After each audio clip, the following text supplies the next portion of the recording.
Good morning प्यारे विद्यार्थियों। आज हम बात करेंगे अपनी शीट नंबर 19 की। 19 इससे पहले आपने 18 सीट्स पढ़ ली हैं और उसमें हमने आपको सब कुछ बहुत बढ़िया तरीके से सिखाया समझाया है। चलिए तो बात करते हैं आज क्लोज टेस्ट की। क्लोज टेस्ट और देखते हैं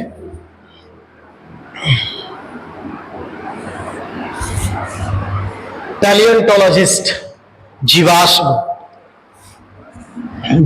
unlike detectives who the evidence that animals left behind those clues to what dinosaurs were like are found in fossil the ancient of organisms such as teeth, bone or shell or of animal activities such as an trackways। ऐसा लग रहा है जैसे जो ऐसे जीव जानवर जंतु पौधे जो जीवाश्म बन गए हैं, जो एक तरह से दब गए हैं, उनके बारे में ये कुछ बताना चाह रहे हैं। इस तरह का कुछ है मतलब। तो कह रहे हैं कि पैलियोंटोलॉजिस्ट आर लाइक डिटेक्टिव्स। डिटेक्टिव्स माने होता है जो डिटेक्ट करते हैं, खोज करते हैं, एक तरह से यानी खोज करता मानिए, खोज करता हो। अब इनके बाद जो बात आती है वो प्लूरल नाउन आएगा या प्लूरल वर्ब आएगी, प्लूरल वर्ब, क्योंकि ये रिलेटिव प्रोनाउन है। तो क्या आएगा? एग्जामाइन, डोमिनेट, कंट्रोल और कंडक्ट। अब देखो डोमिनेट माने क्या होता है? हावी होना किसी पर, है ना। डोमिनेट अगर होगा तो, और ये क्या होता है? जांच।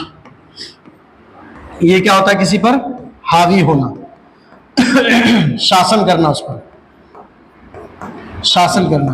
कंट्रोल का आपको पता ही है ना, संचालन कराने के लिए आता है कंडक्ट। तो एग्जामाइन इसमें सही लग रहा है। Detective who examine the evidence that surviving मतलब जीना, एक तरह से जो जी रहे हैं। वेनिस्ड माने होता है बाहर निकालना।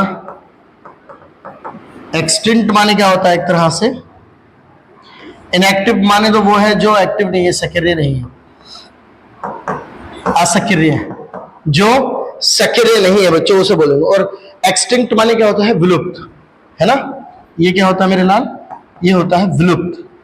अब मुझे लग रहा है असक्रिय, बाहर निकालना और जीना, इन सब में बेस्ट ऑप्शन कहानी के हिसाब से लग रहा है एक्सटिंक्ट, विलुप्त होना। कह रहे हैं कि who examine the evidence that extinct animals left behind, मतलब उनके पास एविडेंस माने वो सबूत हैं जो विलुप्त कर दिया है जिन्होंने एनिमल्स को, लेफ्ट बिहाइंड पीछे, मतलब जो विलुप्त हो गए हैं। तो उत्तर ये वाला सही है ना, लेफ्ट बिहाइंड। दोस क्लूज, उनके जो क्लू है, उन जानवरों के जो क्लू हैं, किनके? जिन एनिमल्स को आपने क्या कर दिया है? छिपा दिया, या जो एक तरह से पीछे थे। Those close to what dinosaurs were like are found। ऐसे जानवर जीवों में क्या है? डायनासोर एक मेन चीज है। आगे फॉसिल द एंशिएंट। अब ये एंशिएंट यानी प्राचीन, और प्राचीन क्या है? याद। प्राचीन याद है, मेमोरीज नहीं होगा यहाँ पे। मेमोरीज वो होता है जो याददाश्त होती है, एक तरह से याददाश्त को बोलते हैं ना, मेमोरीज। अच्छा, रिमेन्स माने क्या होता है? याद रखना, किसी चीज को याद रखा जाता है। जैसे कहते हैं रिमेन्स है, मतलब ये रिमेनिंग पार्ट है मेरे लिए, रिमेनिंग पार्ट। तो रिमेन्स माने होता है याद रखना। फ्रेगमेंट्स माने टुकड़ा होता है बच्चों, है ना। फ्रेगमेंट्स माने क्या होता है? टुकड़ा, किसी चीज का टुकड़ा। तो टुकड़ा मिला है उन्हें। या फिर लेफ्ट ओवर्स माने होता है कूड़ा, कूड़ा कचरा जो होता है, लेफ्ट ओवर्स, बचा हुआ सामान। तो याददाश्त, टुकड़ा या रिमेन्स। तो अब इसमें क्या है कि ancient remains of an organism, ये वाला उत्तर सही लग रहा है, रिमेन्स, है ना। अनुमान से भी अगर लग रहा है तो थोड़ा लगा दीजिए, कोई बात नहीं, क्योंकि मुझे तो पता यही आएगा। Ancient remains of an organism such as teeth, यानी रिमेन्स माने देखे गए उसके क्या क्या, जैसे ऑर्गेनिज्म माने अंग, उसके अंग देखे गए, किस क्या क्या, सच एज टीथ, बोन और शेल। टीथ, बोन और शेल। और और क्या, शैल और क्या, evidence of animal activity. Proposal नहीं होगा बिल्कुल भी, प्रस्ताव सबमिशन भी नहीं होगा, तो क्या होगा, एविडेंस। एविडेंस यानी उनके क्या मिले, एक तरह से साक्ष्य मिले। ठीक है मेरे लाल, इसको क्या कहेंगे, उनके साक्ष्य मिले। ठीक, साक्ष्य मिलना। आगे है बच्चों, of animal activity such as. अच्छा, ट्रैक माने रास्ता होता ना, रास्ता, तो रास्ते में क्या मिलेगा, फुटप्रिंट्स मिलेंगे। Such as footprints on and trackways, रास्ते पर चलने वाले निशान, पदचिन्ह, ट्रैकवेज जिसे कहते हैं, और उनके पदचिन्ह, फुटप्रिंट्स। ये आ गया। आगे बढ़ते हैं बच्चों, अगला क्वेश्चन है गॉज, है ना। गॉज, गॉज माने होता है किसी चीज को नापना, कहते नहीं गेज भी आता है करके, है ना, नापना किसी चीज को, यानी मापना किसी चीज को। समझ गए मेरी बात। अटेम्प्ट माने क्या होता है, प्रयास। अटेम्प्ट माने क्या होता है, मेजर माने भी क्या होता है, मापना है ना। और वाल्व माने तो वाल्व भी है, वाल्व। और अटेम्प्ट माने क्या होता है, एक कहते नहीं, एक अटेम्प्ट रह गया इंग्लिश में, अटेम्प्ट प्रयास ही होगा, है ना। हाँ, और डायग्नोस माने क्या होता है, डायग्नोस माने प्रयास हो गई। डायग्नोस माने क्या होता है बच्चों, रोग, रोग को पहचानना। डायग्नोस का मतलब वैसे क्या होता है, रोग का एक तरह से, रोग के बारे में मतलब डायग्नोस करना है, रोग का निर्णय मान लो, रोग का निर्णय लेना, इस तरह से मान लो। तो मेजर इसका आंसर होगा, क्योंकि सिनोनिम पूछ रहा हमसे, बेस्ट एक्सप्रेस। आगे बढ़ते हैं, इक्विवोकल। इक्वी माने देखो यहां से ये शब्द मिलकर बना है इक्वल से, है ना, इक्वल। और वोकल का मतलब आप ऐसे याद रखिए, वोकल का मतलब हो गया शब्द, इक्वल माने समान। अब आपको पता लग गया, एक शब्द आता समानार्थी शब्द, या यूं कहिए अनेकार्थी शब्द जो बोलते हैं, अनेकार्थी शब्द, समानार्थी शब्द रहने दो, अनेकार्थी शब्द यानी जिसके समान मीनिंग हो, उसको हम बोलेंगे। तो इक्विवोकल का मतलब क्या हो गया मेरे लाल, अनेकार्थी शब्द। इतनी दूर कहां लिख दिया मैंने ले जाके, ये होए होए, अनेकार्थी शब्द। ठीक है बच्चों, यहां लिख देता हूं, अनेकार्थी शब्द आप याद रखेंगे इक्विवोकल से। डेफिनेट माने क्या होता है, निश्चित होता है मेरे लाल, निश्चित। सिक्योर माने क्या होता है, सुरक्षित होता है मेरे लाल, सुरक्षित। और इनसिक्योर माने क्या होता है, असुरक्षित होता है। क्या होता है मेरे लाल, असुरक्षित। और एम्बिगुअस का मतलब तुम्हें पता ही होगा, भुलक्कड़पन से आता है, या फिर भूलना किसी चीज को, उसको क्या बोलते हैं बच्चों, एम्बिगुअस बोलते हैं। एक तरह से रफ भी होता है एम्बिगुअस, अस्पष्ट, अस्पष्ट, अस्पष्ट। ठीक है। अब अनेकार्थी शब्द, जो अनेकार्थी शब्द के लिए क्या लगाओगे आप, बढ़िया सा चूज करो जल्दी से एकदम, बताओ जरा क्या लगाओगे या क्या लगाया तुमने। देखो, अगर मैं निश्चित करूं तो अनेकार्थी शब्द निश्चित नहीं होता, असुरक्षित, सुरक्षित, एम्बिगुअस इसका सही है। अब ताज्जुब करोगे, इक्विवोकल का एम्बिगुअस है। Select the most appropriate meaning of the given idioms. Idioms है ए रिलीजियंस वार, ए रिलीजियंस वार यानी कि धर्म युद्ध, धर्म युद्ध। रिलीजियस माने धर्म, वार माने युद्ध, तो एक धर्म युद्ध है ना। इंस्क्रिप्शन माने क्या होता है, समाधि लेख, समाधि लेख, इंस्क्रिप्शन, है ना। कोलिक्वल माने क्या होता है, उपनिवेशवाद होता है, उपनिवेशवाद, ये तो धर्म युद्ध हो गया, धर्म युद्ध। उत्तर तो पता लग गया, लेकिन कोलोकियल क्या मतलब होता है, उपनिवेशवाद होता है शायद, उपनिवेशवाद नहीं होता। कोलोकियल क्या होता है, लिख लिया बच्चों।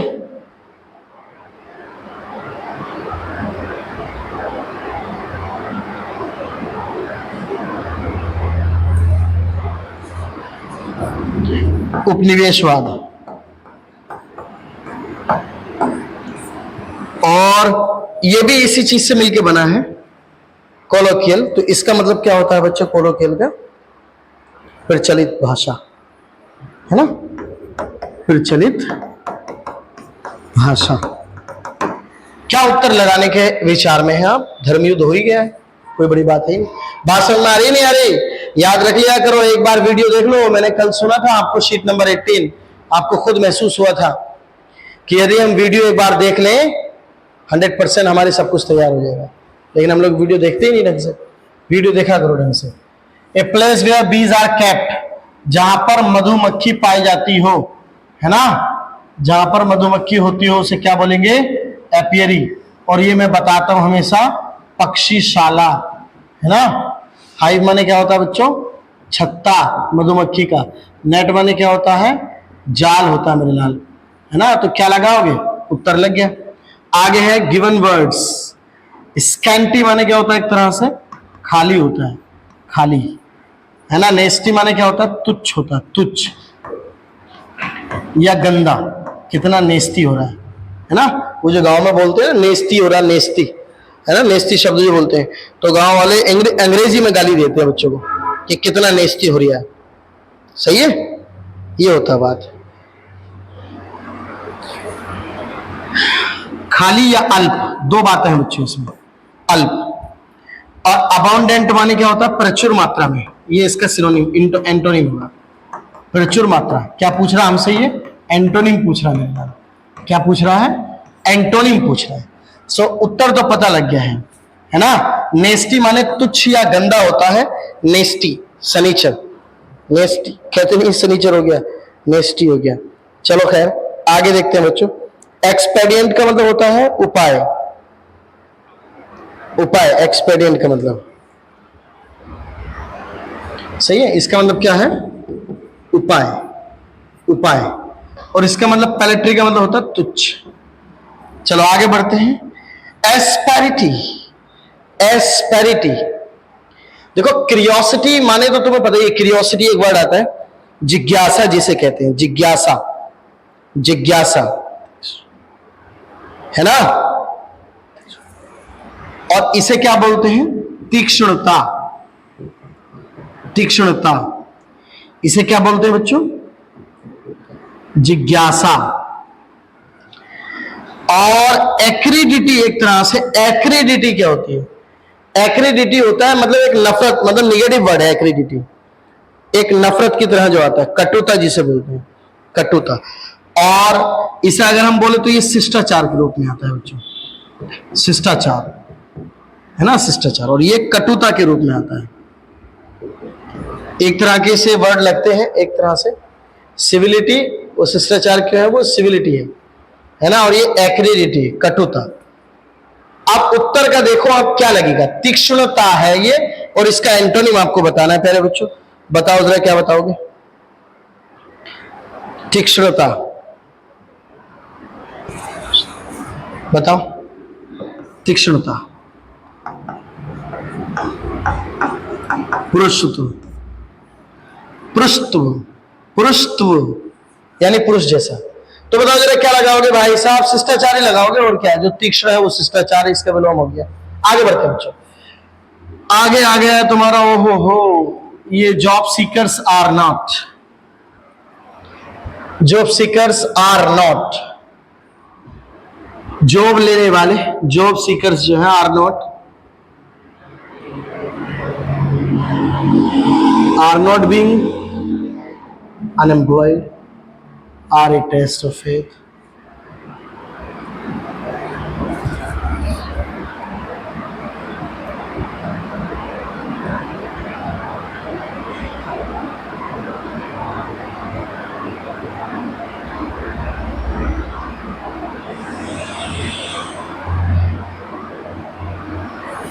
Job seekers are not fatalistic, but reapply themselves. Job seekers जो है वो फेटलिस्ट नहीं है, बट रिप्लाई देमसेल्व्स रिलेंटलेसली, हाँ सही है, themselves relentlessly to a pilgrimage of self purification, of self purification, where the difficulties of being employed are test of faith. सही है, यानी इसके बाद एस लग रहा है बच्चों, एस, और एस के बाद क्या आएगा, आर। एस के बाद क्या आएगा, आर। इसका मुझे 100% पता है, इसके बाद एस आएगा और एस के बाद आर, तो ये ऑप्शन तो खत्म हो गया। एस के बाद आर केवल इसमें है। आगे बढ़ो, देर लगाने से कोई फायदा नहीं इसमें। They are on the market already but they are costly. They are costly बच्चों। अब इसमें हम कहां से स्टार्ट करें? They are not they are on the market already but they are costly. कहीं कुछ मिल, देखो क्लू मिल रहा हो तो।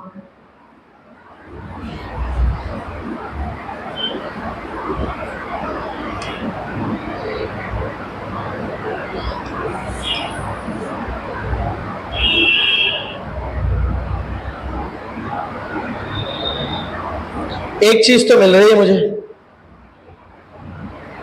देखो ये हीट पंप्स जो है, हीट पंप, ये क्या है, डिवाइस है।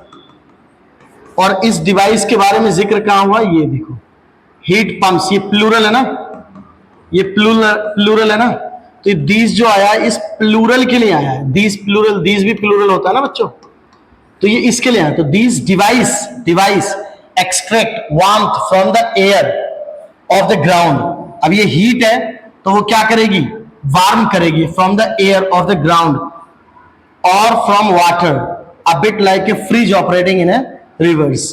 तो मुझे लग रहा है 100% कि मुझे ये मैंडेटरी पेयर मिल गया है कि एस के बाद आर 100% आएगा, और एस के बाद आर मात्र एक ही सेंटेंस में है, इसमें उत्तर आ गया।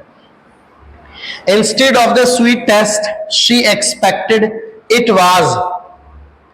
जब उसने, मतलब instead of the sweet taste के बावजूद, शी एक्सपेक्टेड, वो उम्मीद कर रही थी, उम्मीद थी उसे, इट वाज बिटर या एरोमेटिक या डेलसिट टेनेसियस। एलम माने फिटकरी होता है। अब फिटकरी कैसी होती है, कड़वी होती है, बिटर होती नहीं होती बच्चों, अरे कड़वी तो होती है मेरे लाल। तो वो उसी की तरह की बात चलेगी कि कड़वी है। एरोमेटिक तो खुशबूदार होती है, खुशबूदार है ना, फ्रेग्रेंस, खुशबूदार, खुशबूदार। ठीक है, क्षमा चाहते हैं, ये वर्ड आप सर्च करके जरूर लिख लेना। ठीक है, ये वर्ड लिख लेना जरूर। आगे चलते हैं बच्चों, उत्तर का पता लग गया इसमें। ओके बेटर आ गया। अगला देखें, When we reached my room, जब हम अपने रूम में पहुंचे, I couldn't back my smile. I couldn't hold back, ये तो फ्रेंच वो है। I couldn't hold back, रोक नहीं पाया मैं अपनी स्माइल, है ना। होल्ड बैक का मतलब होता है रोकना, रोकना, होल्ड बैक, रोकना। स्क्वीज माने होता है निचोड़ना, जैसे नींबू को निचोड़ना होता है स्क्वीजिंग। कैप्ट माने क्या होता है, रखना या पकड़ना। कैप्ट माने क्या होता है बच्चों, पकड़ना या फिर रखना। हेल्ड, होल्ड का ही सेकंड फॉर्म है ना, होल्ड का ही थर्ड फॉर्म या सेकंड फॉर्म है, होल्ड का, ये वर्ब की फर्स्ट फॉर्म। उत्तर आ गया भाई साहब। आगे चलते हैं। That will truly been a milestone to celebrate. देखो विल आया है तो विल के बाद बी नहीं, बी आता है, be a milestone. That will truly be a milestone to celebrate. तो कहां हो गया आपका मामला, कहां गया भाई, ये आ गया। आगे है, failure in life is too much painful for me. देखो टू मच एक बढ़िया वर्ड है बच्चों, इसके बारे में आपको फुल जानकारी होनी चाहिए कि टू मच आएगा या क्या आएगा, है ना, एरर है या नहीं है, या क्या है। तो मैं तुम्हें बताऊं कि इज टू मच पेनफुल नहीं होता है। टू अगर आ गया है तो आप मच को हटा दीजिए। इट्स टू पेनफुल, पहली बात तो यही है, टू पेनफुल ये निगेटिव है, और टू के बाद अक्सर निगेटिव आता है। मैं थोड़ी सी बात आपको समझा दूं, देखो मेरे लाल, अगर टू आया है तो इसके बाद अगर एडजेक्टिव आएगा तो वो एडजेक्टिव कैसा होगा, निगेटिव होगा। जैसे टू ब्यूटीफुल यदि मैं लिख दूं तो ये गलत है बच्चों, ये गलत है। मुझे क्या लिखना पड़ेगा? टू डल, ये बहुत डल है, ये सही है। बात समझ में? यानी आपको पॉजिटिव वर्ड नहीं मिलेगा, आपको क्या मिलेगा? निगेटिव वर्ड मिलेगा। एक बात और काम की लेते चलो इसके साथ साथ बच्चों, अगर मच के बाद टू आया है, मच के बाद क्या आया है? टू, तो आप उसके बाद क्या लगाएंगे?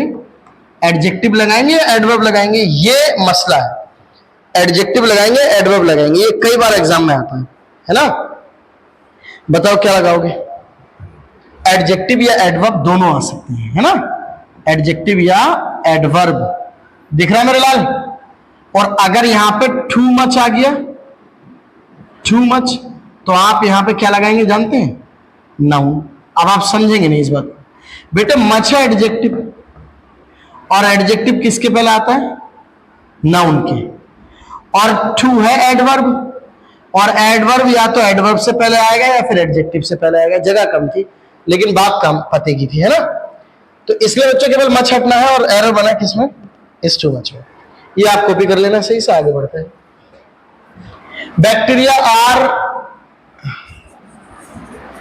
Bacteria are single celled organism. ये क्वेश्चन आप देख लेना अपना सही से, उसमें मिस्टेक है, आपके टाइप मिस्टेक है कहीं। ये वाली चीज पहले है और ये बाद में ना, टाइप मिस्टेक है उसमें, ये मैंने सुधार के दिया आपको। Bacteria are single celled organism that can reproduce on its own. अब तुम्हें खुद दिख रहा है एरर, बताओ कहां दिख रहा है? बड़ा प्यारा सा एरर है और साफ साफ नजर आ रहा है,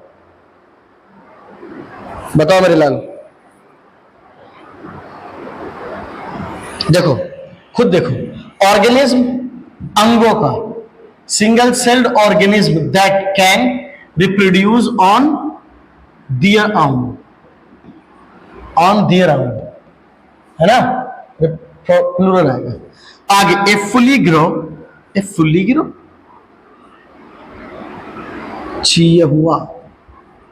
चिहुआ weighs less than the average house cat. यहां एक गड़बड़ है बच्चों, अगर ये नाउन है और ये एडवर्ब है तो इससे पहले ये एडजेक्टिव रहा होगा।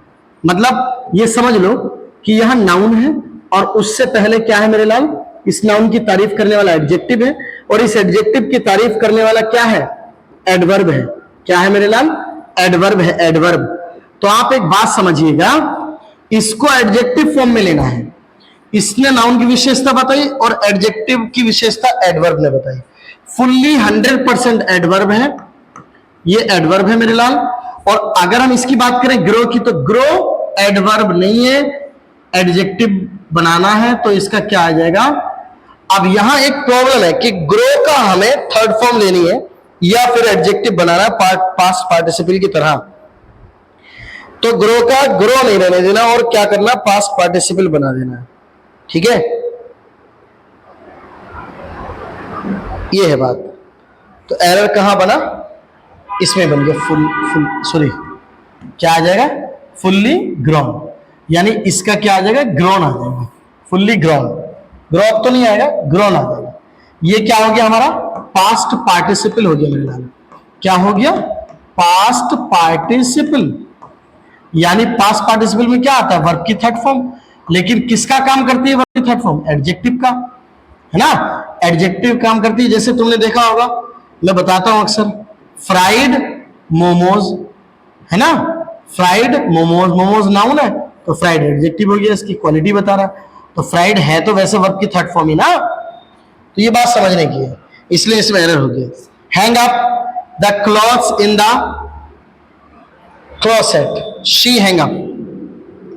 शी के बाद या तो हैंग्स लगाते या फिर इसकी सेकंड फॉर्म थर्ड फॉर्म में कोई एरर है।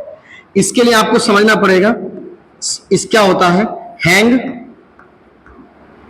और हंग और हैंग्ड, और एक होता है बच्चों हैंग और हैंग्ड, और ये भी हैंग्ड। इनमें ये वाला जो ये है फांसी देना, क्या है मेरे लाल? फांसी देना। और ये वाला जो है इसका मतलब है लटकाना, टांगना। ठीक है, दोनों का अर्थ समझना। और ये वर्ब की फर्स्ट फॉर्म है, ये सेकंड फॉर्म है और ये थर्ड फॉर्म है। अब आप खूब समझदार हैं, बढ़िया तरीके से समझिए कि इसमें क्या लगाने वाले हैं। हैंग अप की जगह क्या आ जाएगा? हंग अप आ जाएगा। Hung up, hung up. ये बात क्यों आएगी? क्योंकि मैंने बताया है सब्जेक्ट के तुरंत बाद वर्ब की सेकंड फॉर्म आती है, थर्ड फॉर्म नहीं आती। तो हैंग्ड तो आएगा नहीं, हंग आएगा। अब हंग माने लटकाना होता है, तो फिर हंग ही आएगा। फांसी देने की बात थोड़ी चल रही है। She hang up the clothes, कपड़ों को फांसी थोड़ी दे दी, लटकाई तो दिया। तो कपड़ों को यदि लटकाया तो लटकाने वाली बात हैंग, हंग, हैंग्ड है। और अगर फांसी देना हैंग, हैंग्ड, हैंग्ड है, यानी इसकी सेकंड फॉर्म भी हैंग्ड। मतलब ये एक तरह से रेगुलर वर्ब है। कैसी वर्ब है? रेगुलर। और ये कैसी है? Irregular verb. इर्रेगुलर वर्ब में दोनों सेकंड फॉर्म और थर्ड फॉर्म और फर्स्ट फॉर्म चेंज होती है। रेगुलर वर्ब में फर्स्ट फॉर्म बस अलग होती है, सेकंड फॉर्म और थर्ड फॉर्म सेम होती है, और उसमें ईडी लगा होता है। Wanted, wanted, reach, reached, reached, start, started, started, है ना? इस तरह से आती है। हाँ, जिसमें ईडी लग जाए वो रेगुलर वर्ब होती है। तो इसलिए इसको समझना है आपको। आंसर मिल गया आपको। आगे बढ़ते हैं बच्चों। A place where wrestling, a place for wrestling, एक ऐसा स्थान जहां पर क्या हो? रेसलिंग होती हो। तो यहां तो रेसलिंग होती नहीं, कब्रिस्तान में। यहां तो भाई साहब केवल सोया जाता है, यहां तो रेसलिंग होती नहीं भाई, कब्रिस्तान में। और हैंगर वाले विमान घर है ही, है ना? हैंगर माने वही है विमान घर, विमान घर, हैंगर माने। एरेना माने होता अखाड़ा। लग रहा है उत्तर मिल गया होगा, अखाड़ा, है ना? आगे चलो। एन इंस्क्रिप्शन ऑन और एट टॉम्ब और ग्रेव, अभी आया था इंस्क्रिप्शन के लिए, समाधि लेख के लिए जो आता है, समाधि लेख बच्चों, ठीक है, वो आया था अभी। प्रेमिसेस माने क्या होता है? प्रेमिस कुछ आधार,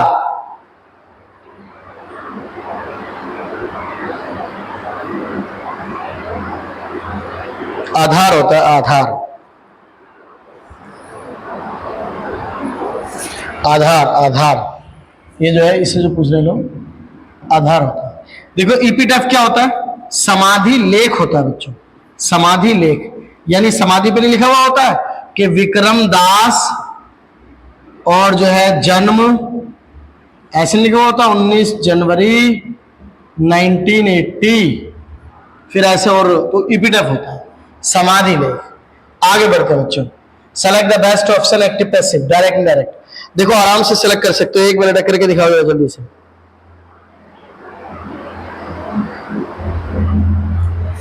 जल्दी से। नक्काशी, नक्काशी। चलो जल्दी करो, पैसिव वॉइस करो जल्दी।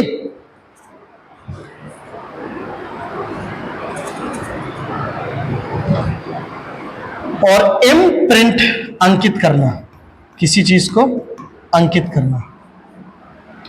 Select the best option, active passive and direct indirect. The task has been completed, passive voice है, हैज बीन कंप्लीटेड है, इसलिए हैज कंप्लीटेड आना चाहिए। हैज कंप्लीटेड, समवन लगा दो और हैज लगा दो और कंप्लीट लगा दो, ए उत्तर हो गया। बाकी और कोई सा हो ही नहीं सकता। आगे बढ़ते हैं बच्चों। My request should be considered.